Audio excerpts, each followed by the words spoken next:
back to Questions with Crocker with me, Dr. Crocker, and my husband, Shane. Hey. You're seriously going to take a drink as I introduce you? I feel like I needed a drink. I know it's the morning and we never get to record in the morning, but the kids are back in school, so we're doing this. I'm really excited about recording in the morning and not at 10:30 at night. How about you? I'd be more excited if I had a Mountain Dew. Oh, are We're you out. out of Mountain Dews? I think the kids said something about you going to the store yesterday. So not to jump on that bandwagon, but Listen, you are capable to go to the store also. Right. Yeah, they're looking for snacks and literally our pantry is full of things. It's just not the things that they absolutely love the most. And they're like, we have no food. And I'm like, we have so much food. And then my 7-year-old looks at me and says, Mom, you really need to go to the store. And I'm like, sir, no, sir.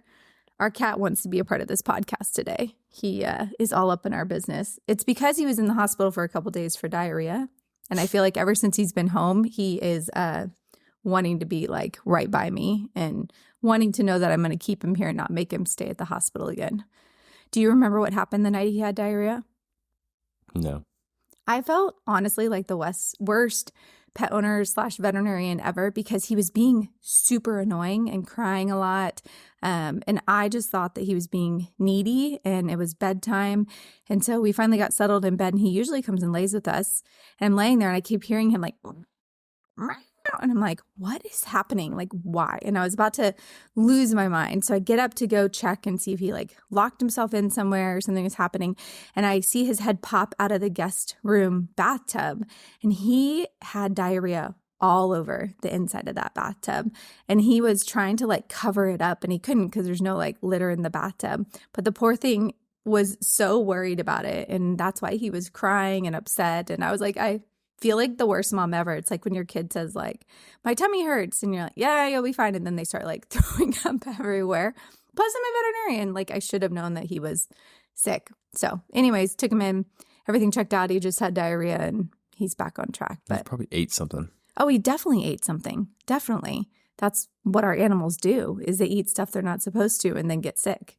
That's like part of me being a pet owner is they're going to have an issue. So, but speaking of issues, how's your golf game?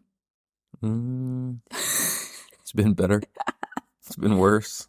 I don't know. I feel like you finally feel better and it hasn't been quite as hot. It's been like in the 90s occasionally. So you've been golfing a little bit more and seem to be getting back on track. So it's actually kind of funny because the person who submitted our question for today said that he really enjoys your golf updates.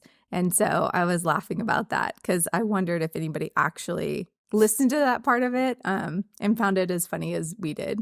But I guess golfers get it. So, and I did come up with a joke for you. I found a golf joke that I thought was really funny. Are you ready? I'm ready. Okay. Where do you find golfers on a Saturday night? I don't know where. Clubbing. Ridiculous. You don't think it's funny? Yes. Oh my gosh. I saw that and I don't know why. I just started laughing so hard. And I was like, I need to share that with Shane. I swear our cat, you go on the ground. I'm not going to hold you right now during the podcast. So Questions with Crocker is based around asking us Obviously questions. Jokes. In my golf game. I'm an emergency veterinarian, and together we own a small animal general practice hospital. And you are what? Associated with the hospital? No, like in life. What is your job? What do I you don't know. do other than golf? I don't know. You're an entrepreneur. Yes. So you have your hand in a lot of different things, and you're really good at operations and payroll. And so you help me out dramatically at the hospital, except my name is on it. So I will say, I don't know what that means, but It means I work for free. it does mean that you work for free. You are correct. So we had a question come in and it's based off of some of the other things that we've talked about owning a practice. So we're going to dive a little deeper into some of the things about practice ownership. And the question comes in from Derek Oxford.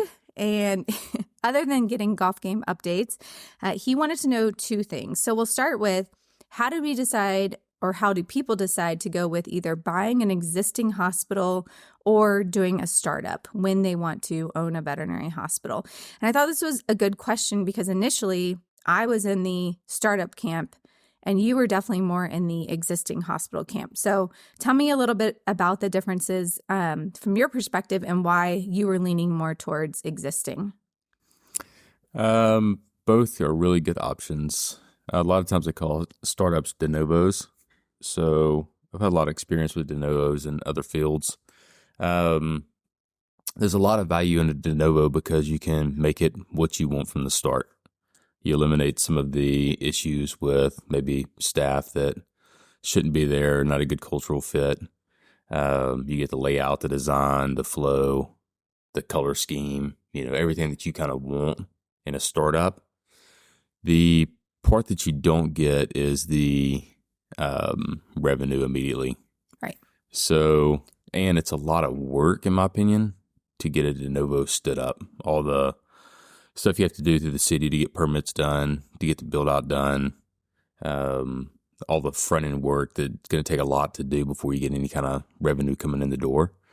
So there's a lot of value in the de novo, but you have to be ready to buckle down, work hard, build it, and it's going to be a while before you start taking any kind of income out of there. And revenue, right. Well, and let's just say too, like for a de novo, you can either do a build out, like you said, where you buy a lease space and then you just outfit the space for your needs, right? But you still have to get a contractor and do all that.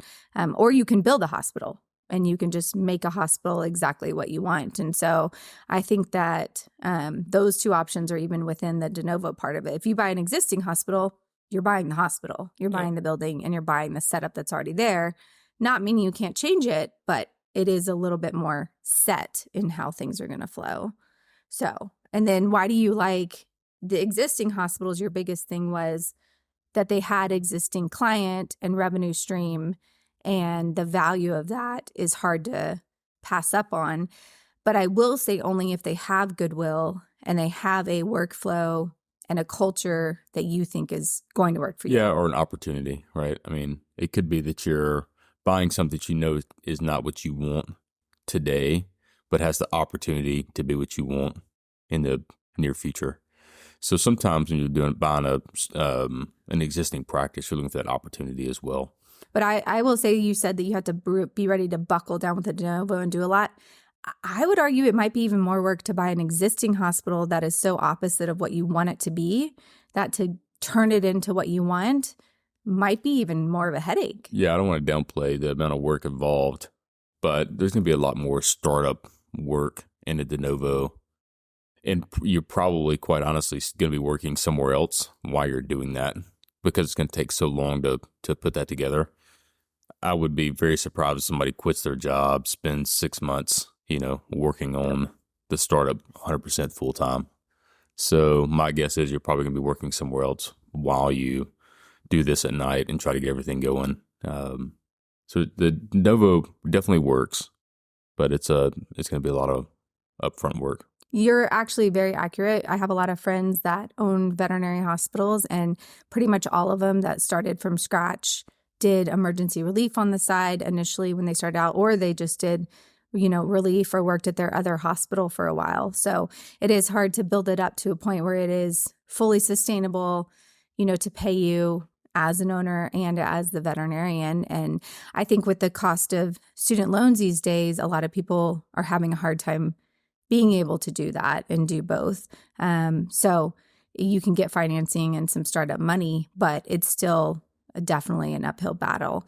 It's also somewhat dependent on, location, geography. I was just about to say that. If you want to live in a certain area, if there's not a hospital to buy, then you may have to go the startup route. Or if there's a great location that's kind of an up-and-coming location, people starting to build around you, maybe it makes a lot more sense to do a startup in that area just because of the future, involved in that. So the geography matters quite a bit. Well, and on the flip side, competition in the market, right, matters a lot. So there's a lot of other things that go into whether or not it's a startup or buying an existing.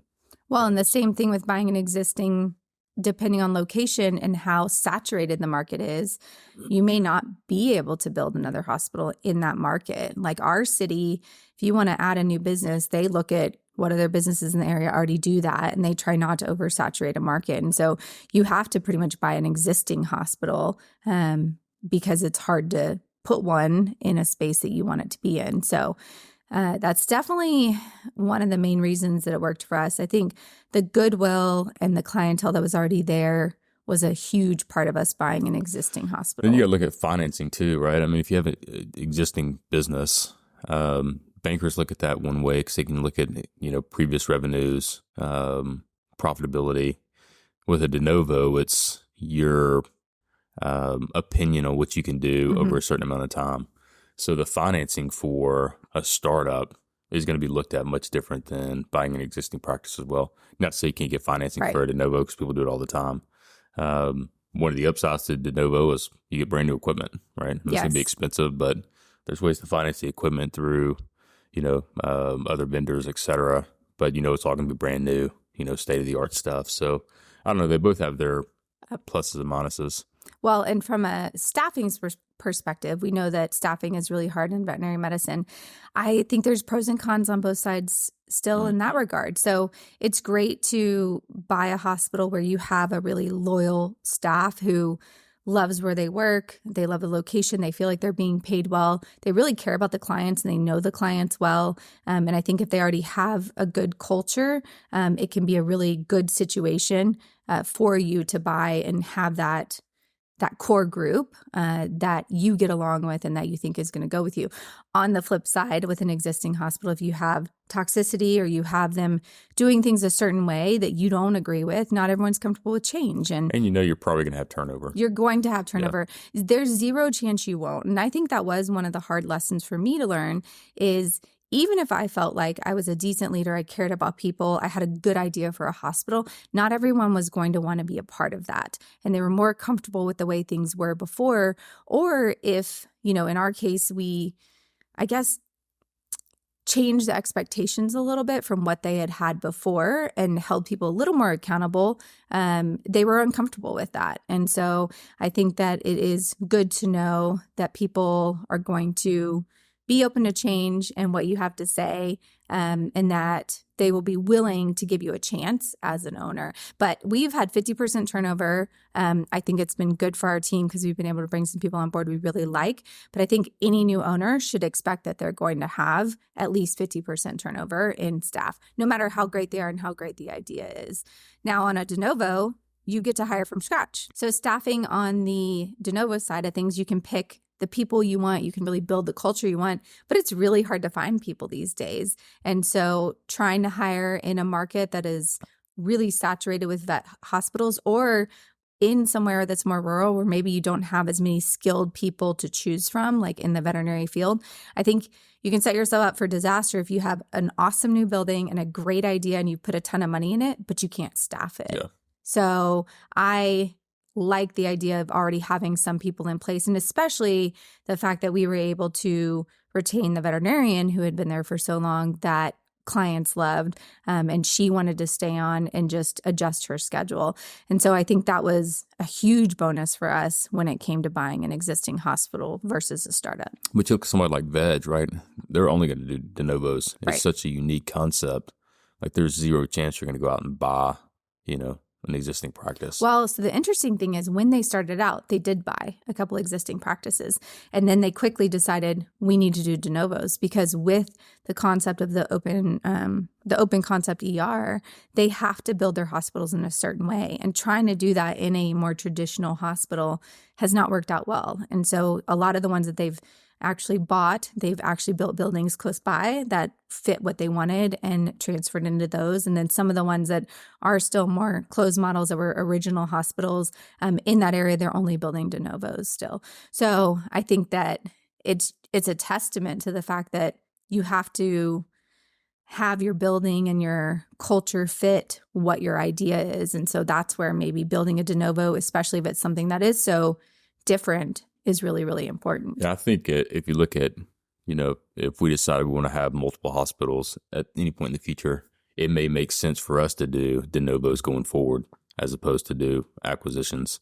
I worked at a community bank, and they only Well, they started out doing acquisitions and then quickly switched to only doing de novos. Right. And mainly it was because of the culture, trying to change people's culture and the processes and the policies that have been in place in maybe an old existing business, trying to convert those to something new. It's really hard. It's really difficult to do. It is. And I think any business owner will tell you that dealing with people is the hardest part of this job. I would love to just go to work and be a vet and do surgery and take care of pets and like not have to deal with any staffing issues, the HR side of things, hiring, firing, things like that. But that's not the reality of being a practice owner. And so you have to pick your poison, essentially. Do you try to find a whole new team and train them up the way you want? Or do you try to make, an existing team what you want? And for us, it's worked out well to buy an existing hospital. But I think there's a lot of considerations when you're looking at it. Yeah, so I think we've done a great job of not answering this question at all. What do you mean? I mean, I think he wanted to know why you would choose one versus the other, and I guess we answered that. We've given pros and cons of both. What did we miss? No, I don't think we missed anything. I think the key is probably understanding out of the gate what you're looking for as an owner. Start there. Understand the geography you're in. Is there even an opportunity to buy? Right. If there's not an opportunity to buy, then if you want to be an owner, then de novo is the only route. So I think starting at the basis of, this is what I ultimately want, this location I want to be in, and then backing into finances, staffing, all the other things to make the decision. Well, in our case, an opportunity came up. Yeah. I was on the de novo route, let's eventually find a place, let me build what I want. Because I have some ideas for how a vet practice should look and work that are a little out of the box. And then this existing hospital came up and we really couldn't pass on the opportunity. So to preface everything we've said, I think just networking and being open to opportunity is still ultimately one of your best options as a private practitioner to own a hospital. I would agree. Who knows what that is going to look like. But I think you keep your options open in the long run. So do you feel like we finally answered the question? I think so. Derek, if you need further help, reach out. Derek, if you want to be more confused, much like my golf game, give us a call. I will say, let's just say that we are not experts. We are talking from our experience. You do have a finance background. I have been in veterinary medicine a long time, but we are not speaking from an expert as veterinary practice owners. We are a year in and we are learning as we go. So I did think the second part of his question was really interesting, and I thought it would be fun to answer. So Derek wanted to know competitive pricing. How do you find out other local hospitals' prices, and how do you price your hospital competitively? Because we've talked in the past about our hospital is competitively and reasonably priced compared to some of the other local ones. So I thought it was a good question to say, how do you know that? And how do you decide that? So what would be your thoughts on that? I would look at it probably in multiple perspectives. One, yes, you need to know what competitive pricing is in your area. Probably the best way to get that is through secret shoppers. Having, friends or family call and say, I want to get a spay done or whatever, whatever question you wanted to ask. That's probably the best way to get that information. But ultimately, you probably have to decide, where do you want to be as far as a veterinary hospital? Do you want to be the cheapest in the market? If so, then you need to know exactly what everybody's charging so you can charge less. Do you want to lead with service or an experience? Yeah, pricing matters, but probably not as much as getting that part right. And making sure that you have enough margin in your pricing to keep your lights on. So I think you have to look at it from multiple perspectives. Yes, you need to know what the pricing is in the immediate market, but also understanding kind of how you want your clinic to be ran. Well, and for me, it's a cultural decision. So from the beginning, because this is a hospital that is in my hometown and one that has historically been here the longest, as far as I know, I wanted to make sure that we were priced where we could see a lot of pets and help a lot of people, but we could also pay our team well, and also make it where our team members would be able to use us as a veterinarian if they needed us, as a client. And so I never want to be the highest priced in the area. I think that, yes, you can always increase your margins and make more, but I really want to make sure we stay in that sweet spot of making good money, paying our team well, but being affordable still. But also, I don't feel the need to compete with the local low-cost spay-neuter people. One, they are subsidized and they get grants, and a lot of them are, nonprofit statuses. And so I don't have that ability to make my prices that low. And so trying to do that is only going to hurt me and my team.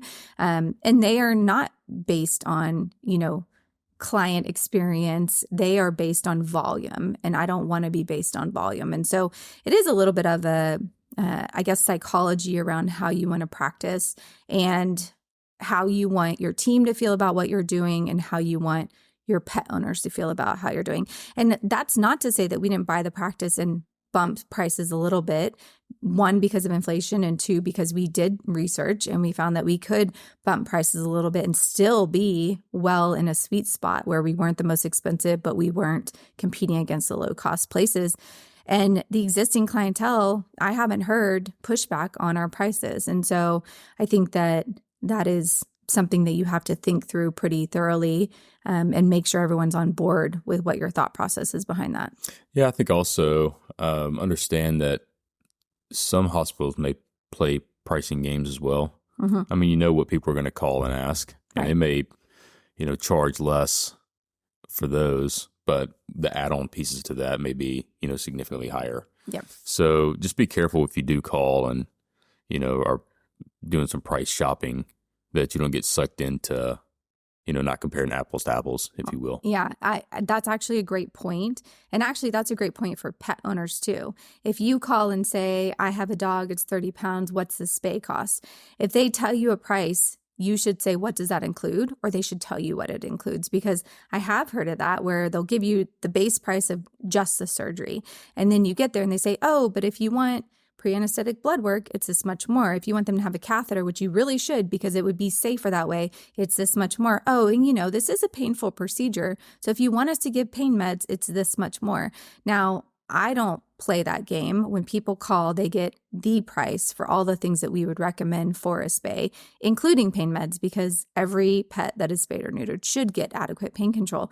But it is definitely a marketing ploy that people will do when you call. And so I think that's important to see. And my biggest parameter is the exam charge. It's so easy to ask, like, okay, if I bring my pet in for vaccines and annual, what is that? And the annual exam charge is really going to tell you a lot about how that practice, prices everything. So that is something that is easy to check on locally. Some practices are on this train of price transparency, and they will actually have prices on their website and posted. Some of the corporations are starting to do that. And so that's, again, something easy to check. But I think having secret shoppers is the easiest way to do it. Yeah, you can also use like third-party services too. Some of our distributors, yes. will give you an idea of what, pricing is in the industry, or right. if you, where you have a potential to raise prices or you need to lower prices. Drug companies will make recommendations on where you need to be, yes. pricing wise. Food companies the same. You can also go to chewy.com, and if you're going to sell food, you probably need to be somewhat competitive with what they can buy it online for. So right. There's other ways to check for those type of prices as well. But I do really like your point that no matter what everyone in the area is pricing things at, you still have to look at your hospital and your margins and your cost of goods. Because if you are a private practice owner in an area and there's a lot of corporations around, they might have some prices that are much lower on vaccines or some other kind of, entry level pricing, right? Because they can get such better margins on those things than you can as an individual. So you really still have to kind of look at your individual costs and inventory and in your staff, and then price accordingly. And I really think playing like a numbers game, like apples to apples, doesn't make sense in the long run. You have to be comfortable with the pricing and the decisions, and then decide where you want to be in the kind of tiers in general of pricing in the area. And listen to feedback from your customers or potential customers, right? If you have a bunch of people calling, asking for dental prices, and next thing you know, you've got all these new customers coming in to do dentals, you may be too low. Right. Right. So just be aware of that type of stuff as well. So if you have customers that are constantly complaining about the price of X, or you're starting to lose customers, then look at that. You might be too high somewhere. So, just looking at your own books and understanding your customer and being open to feedback and suggestions will go a long way as well. Well, and I don't know, it might be a weird thought process, but I want to be priced where not everyone is going to call and we're going to be so overwhelmed that we can't help people, right? Because we have a lot of vets in our area and there's a lot of access if people need help. So I want to be priced high enough that we're not just going to get random people using us and that aren't going to be like long-term clients that are going to be good clients and want to do preventative care and want to invest in their pets. But I don't want to be like so high that, like you said, people can't do the things that we recommend and the things that we want to do. And I agree to your point that if you're getting all the new clients all the time and you're overwhelmed and your team's overwhelmed, looking at a slight price increase might be a way to mitigate some of that, especially if you're in an area where they have access to other veterinarians, because you really want to key in on your clients that are going to have your philosophy when it comes to taking care of their pets. And a lot of that is revolving around pricing and the way that you do things. So I hope that we answered Derek's question. I feel like we kind of hit on the things that we needed to. What do you think? I think so. Pricing is always interesting to try to get right. It's nothing that you just set and you're done. I mean, we look at pricing pretty consistently to figure out, are there some areas where we need to make adjustments? Maybe not across the board, an entire increase, but are there areas where we're low, we need to increase? So I think with pricing, you're always kind of looking at that. Understanding competitors is very important, but just as important is understanding what you have to price at to keep your lights on. Yeah. And you want to be comfortable with it at the end of the day and feel like you were able to help people and their pets. And I think that that is something that will help all of us want to stay in this career if we are not burnt out by the fact that we can't do what we really love to do. So, Derek, if you're ever in the area and you want to golf in Dallas, let us know. I actually golf too. Nobody cares about my golf game, but I do golf also. But we definitely enjoy these types of questions. And I think getting a little more in depth about some of the things that you have to think about as a practice owner. And if you want to send us additional questions, you can check us out at Questions with Crocker on Spotify or Apple Podcasts. You also can go to our Facebook page, TikTok page, or Instagram. And if you actually want to see our faces while we do these podcasts, you can go watch us on YouTube. But I don't know, I'm a little tired this morning, so this might not be the episode. I've got to go meet plumbers and AC guy. I'm so excited about that because that means what? That means we're trying to figure out how much this potentially... No, that means we're about to start our renovation. We are not figuring anything else out anymore. Like, we are moving ahead full steam. This just means we're getting our ducks in the row so we can get everything signed off on. That's what it means. All our ducks don't die. Our ducks won't die. It's going to be great. I am cup half full when it comes to this side of things. It's going to be awesome. So thank you guys so much for listening. If you have future questions for me, Dr. Crocker, or my husband, Shane, please reach out to us, and we hope you have a wonderful day. Thanks so much. Bye.